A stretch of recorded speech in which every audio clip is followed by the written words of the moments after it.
dia happy, dia senang. Nah, ini kalau semuanya paham tentang kesiapan sekolah, ya, dan kita punya acuan yang sama, bahasa yang sama, komunikasi yang sama, maka yang akan mendapatkan manfaat adalah anak-anak kita. Oke, next slide. Jadi, perlu penyamaan persepsi kesiapan bersekolah ini agar semua pihak siap membawa anaknya siap bersekolah. Baik gurunya, baik sekolahnya. Ya, sekolah ini bisa sekolah PAUD-nya atau TK-nya, SD-nya. Kemudian, kita juga harus mengacu pada prinsip-prinsip pendidikan anak usia dini. Ya, bahwa sekolah itu sekolah dalam tanda kutip di PAUD itu harus menyenangkan, ya, harus holistik, harus melibatkan seluruh senses, ya, seluruh penginderaan anak, dan juga di sini mengembangkan 6 aspek perkembangan anak, ya, yang sudah kita ketahui dan ibu dan bapak pasti sudah hafal di luar kepala. Moral agama, bahasa, kognitif, fisik, motorik, dan seni. Oke, next slide. Coba, sekarang apa saja prinsip-prinsip PAUD? Kita lanjut aja Mbak Elis, langsung ke slide yang berikutnya. Kita ingat-ingat lagi, prinsip pendidikan anak usia dini itu apa aja sih? Belajar melalui bermain. Ya, kita nggak bisa memaksakan anak itu belajar seperti anak SD. Ini ibu kasih kertas dengan pensil, ya. Ini soalnya kamu kerjakan. Nggak bisa. Kenapa? Karena anak-anak kita misalnya dari rentang perhatian, attention span, ya, itu pendek. Jadi kalau kita kasih tugas yang harus dia kerjakan setengah jam, itu pantat kayak ada jarumnya. Pasti dia sebentar duduk, habis itu dia udah jalan-jalan, ya. Mau kemana? Mau ambil makanan, Mam. Soalnya lapar, gitu. Mau kemana? Itu di TV apa sih? Oh, itu badminton ya? Siapa yang menang, Mam? Gitu. Jadi, belajar itu harus menyenangkan, harus lewat bermain. Jangan kita mengatakan bahwa kamu main mulu sih. Nah, anak kecil kan belajarnya lewat bermain. Dia pegang balok berwarna merah, di situ dia belajar sebenarnya. Ini balok ini dari kayu, sisinya dia lihat bolak-balik, oh ini warnanya merah. Nah, itu semua informasi kan yang dia pelajari. Tapi dia nggak sadar, tidak seperti ini balok. Balok ini bentuknya ada segi 4, segi 4-nya ada 6. Nah, coba kamu lihat, hitung 1, 2, 3, kan nggak begitu kita mengajar anak. Ya, dia menjalankan pembelajarannya itu melalui bermain. Dan harus berpusat pada anak. Itu sebabnya kenapa guru-guru PAUD, guru-guru TK itu semuanya kan kalau kita perhatikan mengajarnya kan kayak menyerahkan dirinya ke anak-anaknya. Nggak ada jaim ya, jaga image itu nggak ada. Ya, kalau misalkan kita lihat guru PAUD atau TK itu ngajar olahraga, ya dia akan melakukan gerakan-gerakan seperti anak-anak itu melakukan gerakan-gerakan. Nggak ada malunya, kenapa? Karena semuanya berpusat pada anak. Ya, karena juga harus holistik integratif. Itu mengembangkan semua kemampuan yang dimiliki oleh anak. Dan itu biasanya kegiatannya bukan satu kegiatan. Ayo sekarang kita kegiatan bersajak gitu. Ya, itu harus menghafalkan sajaknya. Enggak begitu. Dia mungkin bersajak pendek, di situ ada unsur bahasanya, di situ ada unsur seninya, di situ ada unsur gerakannya, olahraga dan sebagainya. Jadi semua senses, semua penginderaan itu dilibatkan dalam pembelajarannya. Ya, dan berorientasi pada perkembangan anak itu jelas. Kita harus memperhatikan ya kematangan setiap anak berbeda-beda. Ada anak PAUD yang kita nggak merasakan mengajarkan pembelajaran. Nah, anak yang seperti itu harus kita stimulasi. dia akan bosen dengan kegiatan-kegiatan yang gitu-gitu aja.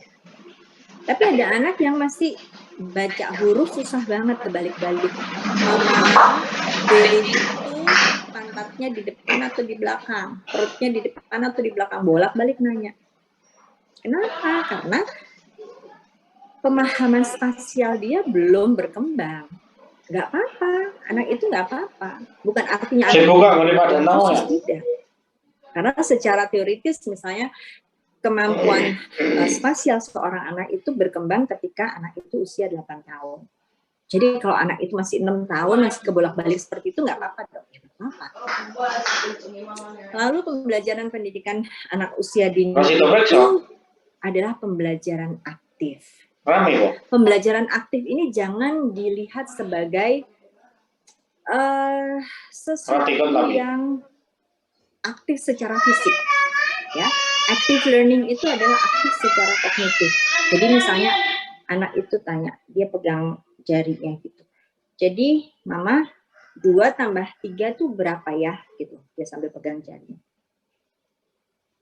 Kalau kita mau gampang kita bilang 2 tambah 3, coba 2 terus 3. Coba kamu hitung. Berapa? Nah itu coba 1, 2, 3, 4, 5. 5. Gitu gampang kan? Nah kalau kita pembelajaran aktif nggak demikian. 2 tambah 3 berapa mama? Coba kamu yang bisa berapa? Aku taunya 2 tambah 2. Oke, 2 tambah 2 berapa?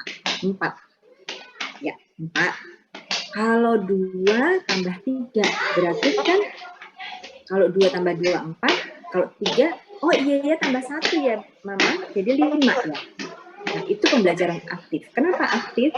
Karena kita mengaktifkan berpikir anak itu. Nggak langsung memberikan jawaban. Kita kasih pertanyaan pancingan. Dengan pertanyaan pancingan itu, kemudian anak menjawab. Jadi yang aktif adalah kognitifnya, berpikirnya. Ya, karena saya sering menghadapi kasus di mana pemahaman guru tentang pembelajaran aktif itu aktif secara fisik. Ya, jadi suatu hari saya ke satu sekolah, kemudian saya sedang ngobrol dengan seorang bapak guru, tiba-tiba ada anak, Pak, pinjam punggungnya dong, pinjam punggungnya. Terus bapaknya nunduk gitu, terus anaknya nulis di punggung. Makasih bapak, gitu, terus pergi. Saya tanya bapak, kenapa bapak kasih punggung bapak ke anak itu untuk nulis? Di sini kan pembelajaran aktif, Bu. Jadi pembelajaran aktif yang ada di kepala guru itu adalah pembelajaran aktif secara fisik. Ya, bukan aktif secara kognitif. Padahal yang dimaksud pembelajaran aktif ini pembelajaran aktif secara kognitif. Mama, ini warna apa? Oke, coba kamu lihat yang kamu tahu warna apa. Oh, ini biru, ini merah, ini kuning. Yang ini apa ya? Coba, ini sama dengan warna apa? Ini sama daun ya, Maya. Daun yang di situ. Terus sama dengan apa? Sama bajuku yang ini. Betul. Nah, itu namanya warna hijau. Nah, kita nggak langsung kasih tahu itu warna hijau. Tapi kita dorong dia untuk mikir dulu, ya, kita kasih pemicu-pemicu dulu, baru setelah itu kita arahkan ke jawabannya. Ya. Lalu menggunakan bahasa ibu. Nah, bahasa ibu ini memang penting karena itu yang terdekat dengan dia. Jadi kalau misalkan dia itu di Jawa Tengah, semua orang ngomong pakai bahasa Jawa, tiba-tiba pautnya pakai bahasa Indonesia, itu akan susah. Jadi akan lebih baik kalau di lingkungan itu gurunya juga mencampur-campur dengan bahasa yang setempat dia selakukan. Dengan bahasa Jawa, ya itu bahasa ibunya dia. Jika di rumah dia pakai bahasa tersebut. Dan yang terakhir adalah kita sebagai menghindari drilling. Ya. Karena drilling itu kan kayak Ibu Bapak pernah ini nggak sih lihat di TV kalau ada ikan dolphin, ya, ikan dolphin kan dilatih tuh, dia lompat. Perhatiin nggak setelah lompat ikan dolphin itu apa? Dikasih ikan kecil kan, terus dia makan. Nah, latihannya itu ikan dolphin itu bisa lompat seperti itu. Kenapa? Karena setiap kali dia berhasil dia dikasih ikan. Setiap kali berhasil dia dikasih ikan. Tapi ikan itu paham nggak apa sih hubungannya? Ya, demikian juga pada anak. Ketika anak itu dipaksa untuk menghafalkan, saya masih ingat di SD kita sih di drilling ya, menghafalkan perkalian, 1 kali 2 2, 2 kali 2 4, 3 kali 2 6, 4 kali 2 8. Ya, terus kita ngafalin kayak gitu. Nah, itu tidak mengembangkan kreativitas anak. Itu hanya membuat anak itu hafal tanpa pemahaman. Jadi, kalau kita mau mengajarkan perkalian, kita harus mengajarkan logikanya. Kenapa 2 kali 2 sama dengan 4?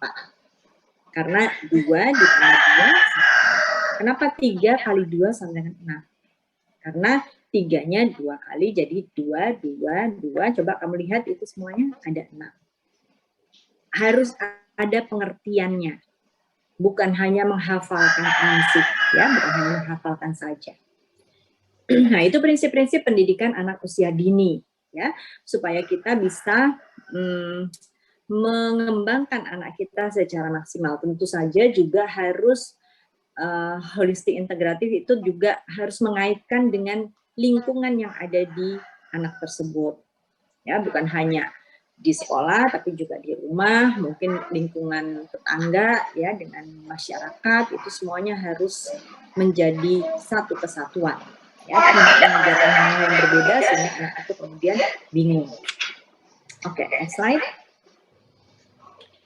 Jadi sasaran program kesiapan bersekolah ini adalah Dinas Pendidikan Kabupaten Kota yang menangani PAUD dan SD, UPT Pusat, Pokja Bunda PAUD, Pusat Kegiatan Gugus, dan Forum Komunikasi PAUD dan SD.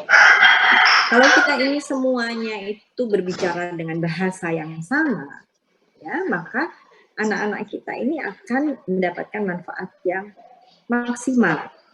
Apalagi kalau forum komunikasinya sudah terbentuk, itu akan enak sekali, ya, karena kita nggak usah misalkan cari-cari siapa ya ini yang ngurusin SD, ini di sini ini siapa aja yang jadi pengawas. Kalau itu semuanya berkumpul di satu forum, maka kesiapan bersekolah ini akan lebih cepat bisa kita laksanakan. Next slide. Ini sasaran yang lain adalah penilik PAUD, ya, pengawas TK, kepala sekolah PAUD, kemudian kepala sekolah SD, guru PAUD, guru SD kelas rendah, dan pemangku kepentingan lain yang terkait. Ya, jadi kalau kita semuanya ini bisa berkumpul bersama, bisa punya bahasa yang sama, itu akan sangat membantu anak-anak kita ketika dia masuk di SD. Oke, next slide. Apa saja manfaat program kesiapan bersekolah? Untuk anak dan orang tua, tentu saja dari segi anak itu jadi siap untuk bersekolah. Dan dari orang tua itu mau bahwa dia juga harus berperan. Jadi tidak melihat sekolah itu seperti pabrik. Saya sudah masukkan anak saya di sekolah yang bagus, nanti di ujung sana saya terima anak saya jadi anak yang baik. Nggak bisa begitu. Karena perkembangan anak itu harus difasilitasi oleh semua pihak. Contohnya, ketika anak itu tinggal di rumah dengan orang tua saja, ya, tidak ada orang yang lain. Mungkin tidak banyak pengaruh dari luar, dari yang lain-lain. Tapi ketika anak itu tinggal dengan keluarga besar, di mana di situ ada opa omanya, ya, ada tante omnya. Nah, kemudian anak itu mungkin akan mengikuti aturan yang beda-beda. Ya, misalnya anak itu mau jajan, ibu bapaknya bilang enggak, jangan jajan, ya, jangan keluar-keluar nih, sekarang lagi situasi kayak gini, mendingan kamu di rumah aja. Tapi oma opanya kesian, terus omanya diem-diem ngasih duit, nih karena kamu mau jajan ke warung situ, kamu pergi, tapi jangan bilang-bilang ya, nggak apa-apa, kamu pergi aja sebentar. Nah, dari situ aja sudah ada inkonsistensi. Nah, dengan demikian, kalau misalkan anak itu tinggal bukan hanya dengan orang tua, maka tugas orang tua adalah mengedukasi lingkungan sekitarnya. Ya, misalnya kalau sekarang dengan situasi sekarang ada bahaya COVID, nah kita sampaikan ke semuanya bahwa saya bukannya tidak memperbolehkan anak saya untuk jadi mandiri, tapi ada hal-hal yang lebih penting yang harus kita pertimbangkan. Nah, itu peran orang tua. Ya, maka ketika nenek kakeknya bilang, jangan pergi-pergi, kamu tinggal sini aja gitu. Atau apapun diladenin ya, misalkan mau makan diladenin ya, diambilin piringnya, nasinya diambilin, disuapin. Nah, orang tua bisa mengatakan pada nenek kakeknya, tolong ya jangan dibantu terus karena anaknya harus mandiri. Ketika nanti dia di SD udah nggak ada yang bantuin dia, jadi dia harus belajar sendiri. Nah, di situ peran orang tua ya, agar anak itu terbentuk kemandiriannya. Dan itu bisa ditampilkan dalam bentuk sikapnya, dalam bentuk dukungannya, dan dalam stimulasi. Ya, nah distimulasi misalnya ketika nonton bareng gitu, terus coba kamu baca itu tulisannya apa, itu huruf apa, itu stimulasi. Ya. Kemudian manfaat program persiapan bersekolah buat sekolah dan guru, menyediakan pembelajaran yang menyenangkan. Ya, dari buku-buku yang tadi diperlihatkan oleh Mbak Elis itu ada kegiatan-kegiatan yang bisa diambil, yang bisa jadi ide, ya. Lalu seorang guru juga perlu memahami tingkat perkembangan anak. Anak usia segini itu paling tidak bisa apa. Nah, ini enggak beda ya dengan anak yang lain. Nah, sedikit kita belajar, oh anak ini ternyata Asperger itu autis ringan ya. Ini Asperger. Kemudian kita cari tahu anak Asperger itu kayak apa. Oh, dia dari segi kognitif nggak ada masalah, semuanya nggak masalah. Cuma perilakunya agak aneh aja, tapi nggak aneh banget kayak anak autis. Nah, itu pemahaman buat gurunya ya. Kita tahu oh ada anak yang punya kebutuhan khusus. Itu kita tahu tingkat perkembangan anak, kita tahu masalah-masalah yang dihadapi. Kemudian buat sekolah dan guru juga mempermudah untuk evaluasi dan monitoring. Nah, jadi ketika ada anak-anak yang misalnya sampai di akhir semester pembelajaran itu dia masih kolokannya, masih suka gelendot orang tuanya, itu gimana caranya? Ini berarti ada yang belum terpenuhi sosial emosionalnya, dia masih attachment-nya masih terlalu lengket dengan ibunya. Gimana? Mungkin kita harus ambil orang tuanya, kita ajak bicara bahwa ketika anaknya nanti di SD harus lebih mandiri. Itu kita melakukan evaluasi. Lalu untuk pemangku kepentingan yang terkait PAUD, mempermudah pendidik PAUD, pengawas PAUD, dan pengawas SD menyelaraskan tahapan pembelajaran dari PAUD menuju SD kelas 3. Ya, jadi dengan adanya diskusi-diskusi, kemudian kita tahu ada masalah apa, kemudian kita bisa menyelesaikan, ya, supaya perjalanan anak itu dari PAUD ke SD bisa smooth. Oke, next slide. Jadi apa itu persiapan bersekolah? Ya, tadi sudah disampaikan persiapan bersekolah itu terkait dengan kemampuan anak dari segi sosial emosional, betul. Ya, tapi pengetahuannya juga, keterampilannya juga, ya, karena di situ misalnya anak itu harus secara motorik sudah bisa megang pensil dengan baik, mengarahkan gerakan-gerakan dia, ya, supaya sesuai dengan apa yang harus dia tulis. Dan itu merupakan hasil interaksi anak secara terus-menerus dengan berbagai pengalaman di lingkungan anak tumbuh dan berkembang. Karena anak itu kan memang tadinya di rumah, kemudian sekarang ke sekolah. Lingkungan dia itu, lingkungan anak di PAUD dan SD kelas 1, kelas 2 itu kan masih sementik. Tanya anak SD kelas 1, temenmu siapa? Yang dia sebut ya hanya 1-2 yang dekat sama dia.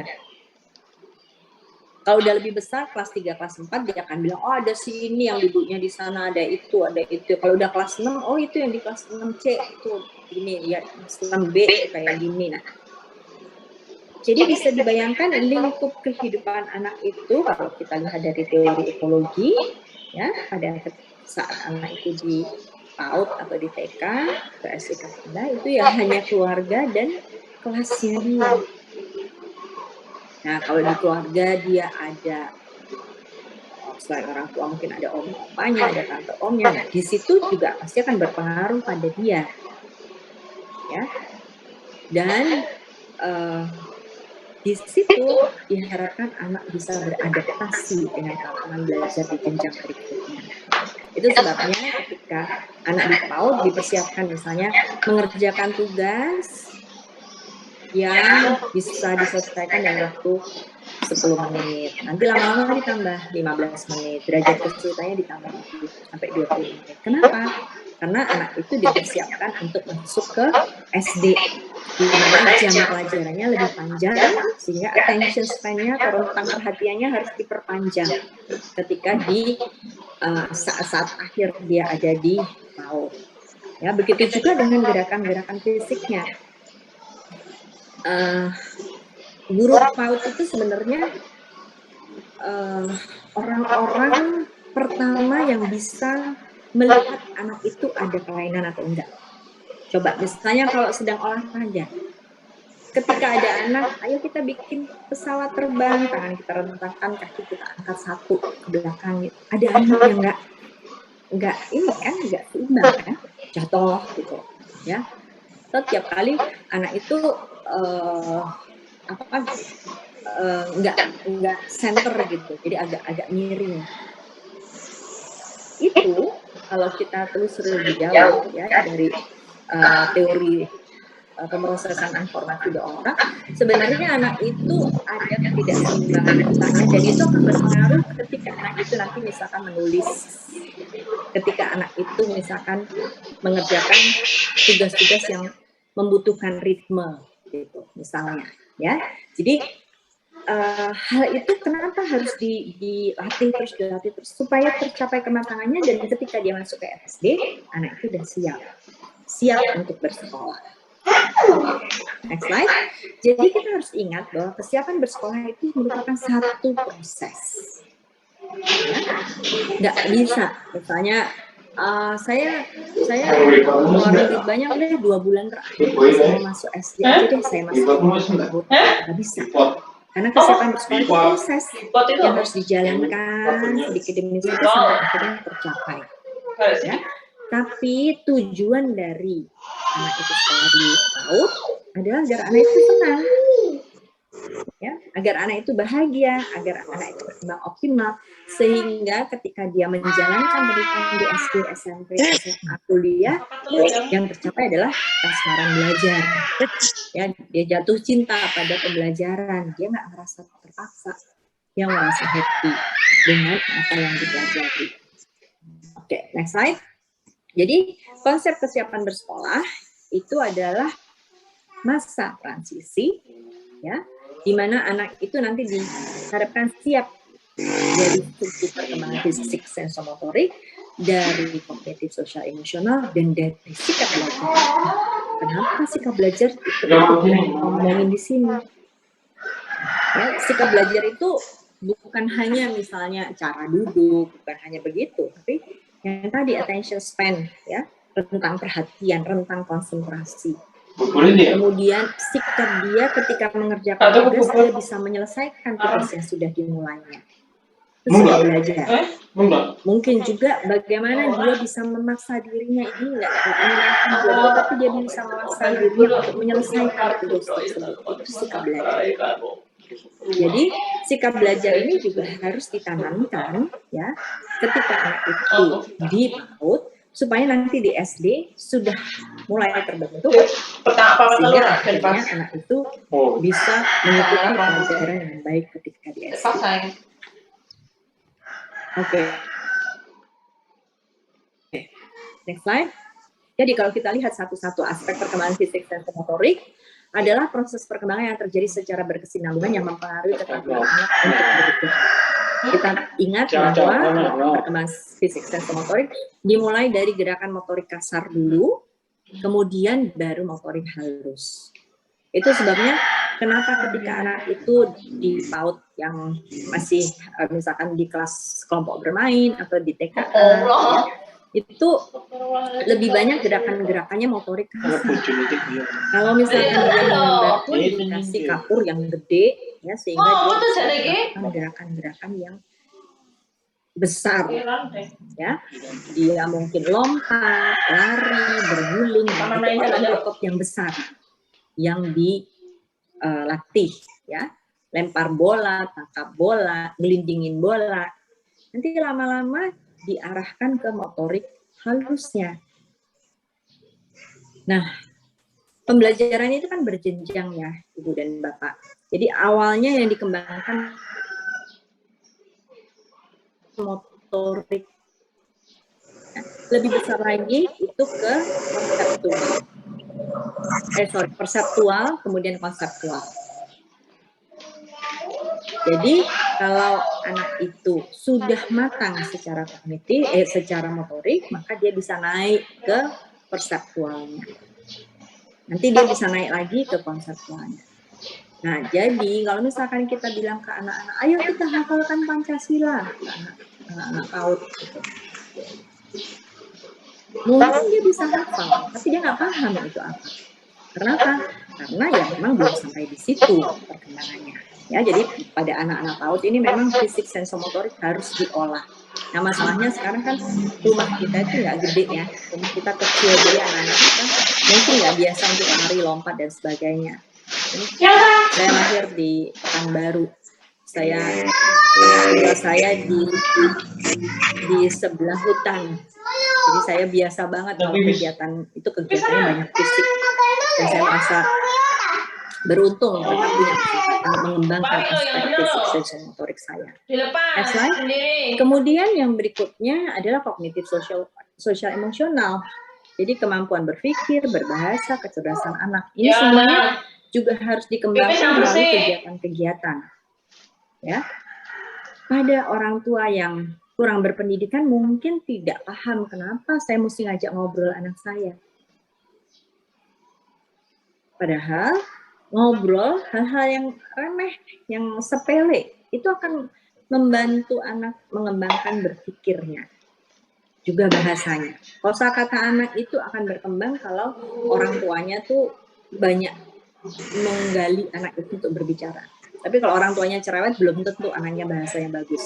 Karena biasanya anaknya jadi pasif. Ibunya udah kebanyakan ngomong. Ya.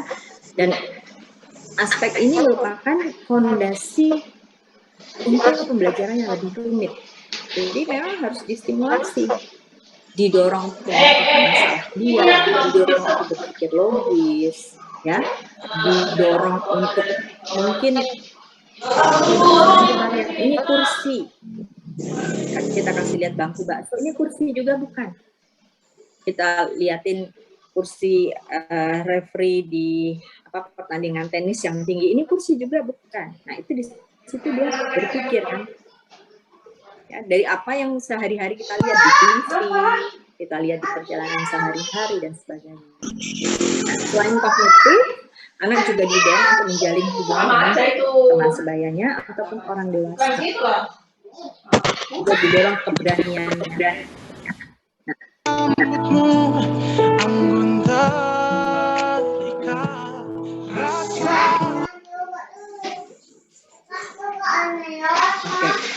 Nah, anak-anak kita itu seringkali tidak biasa untuk mengenali emosi-emosinya. Kenapa? Karena di budaya kita, misalkan ada anak laki nangis, kita suka bilang, cengeng jangan cengeng gitu. Akhirnya anak itu nggak bisa merasakan itu emosi apa yang dia rasakan. Dan itu terbukti di beberapa penelitian ya terkait dengan emosi orang Indonesia. Kita nggak biasa untuk mengekspresikan emosi. Ibu sayang dengan anaknya, sayang. Gimana cara menunjukkan? Nggak usah, itu kan dia tahu sendiri.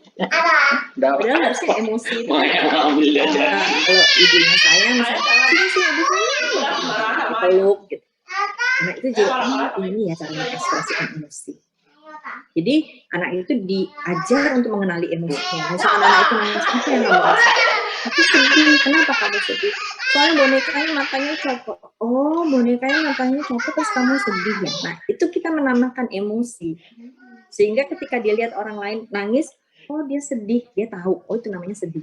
Apa yang harus saya lakukan ketika ada teman saya sedih? Nah, itu harus kita dorong terus ya, kita stimulasi terus sehingga akhirnya anak itu mengembangkan emosi yang positif ya, dan dia tahu bagaimana caranya, misalnya dia menghadapi orang lain dengan emosi tertentu. Next slide. Lalu sikap belajar, ya, kemampuan anak untuk secara utuh, bukan hanya kemampuan belajar membaca, menulis, berhitung, tapi juga sikap ketekunan anak, kemandirian anak, kreativitas anak, dan rasa ingin tahu. Nah, ini yang seringkali kita lupa. Ya, kalau kita sibuk, ada anak, mama ini apa sih? Berisik banget, jangan nanya-nanya.